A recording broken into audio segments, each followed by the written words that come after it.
Ant-Man.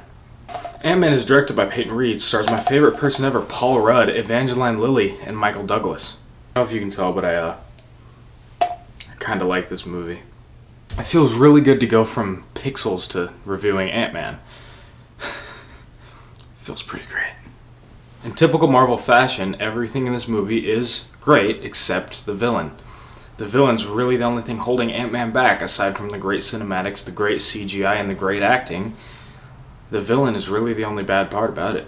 When I heard Paul Rudd was going to be a Marvel superhero, I immediately got hyped up, and I thought this movie was going to be great. The more that I thought about it, I got kind of worried, with the fact that he might not be able to own this role, but he does.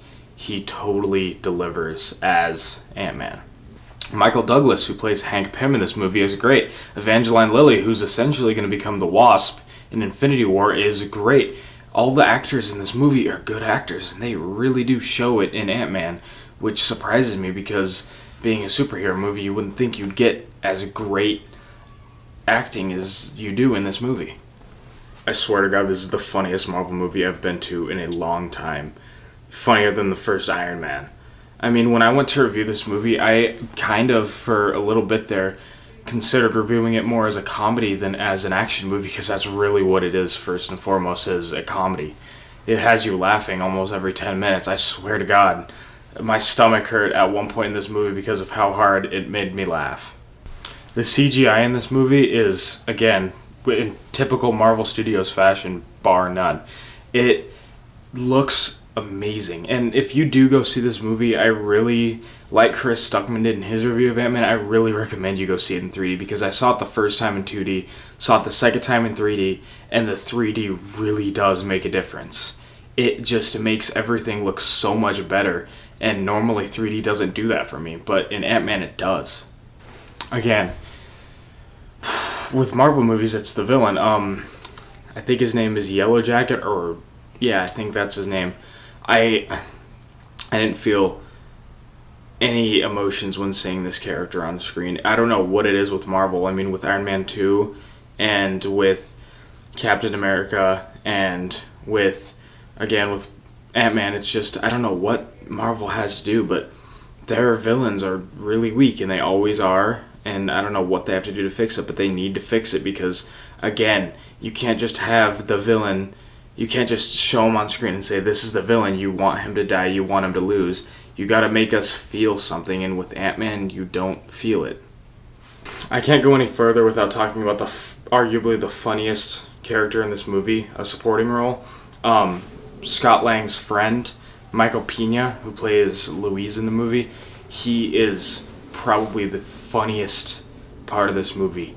Every time he's on screen, you just want to laugh. The things he does, the way he acts, he's just hilarious. I genuinely enjoyed this movie. I really, really liked it. And I love that that's a thing you can say about Marvel movies nowadays. You know, if it's a Marvel studio movie and not a 20th Century Fox movie based on a Marvel Universe thing, that it's gonna be a good movie. If I had to give Ant-Man a rating out of 5, it would be a 3.5, probably a 4. I give it such a low score because of the villain, and I would be a little less harsh, and this would probably get a 4.5 or a 4.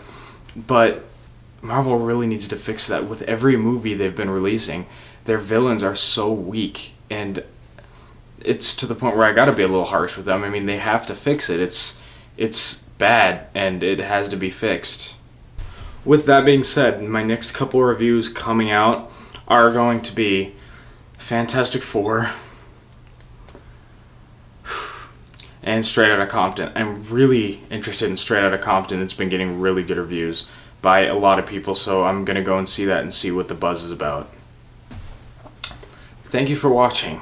My videos will get better. I'm, again, still learning how to use things. I'm going to be putting in an intro and an outro and a link to different things like my Facebook and my Twitter and stuff. I might already have that, and I can't remember because it's been like 2 weeks since I did my Pixels review, but my videos will get better, I promise.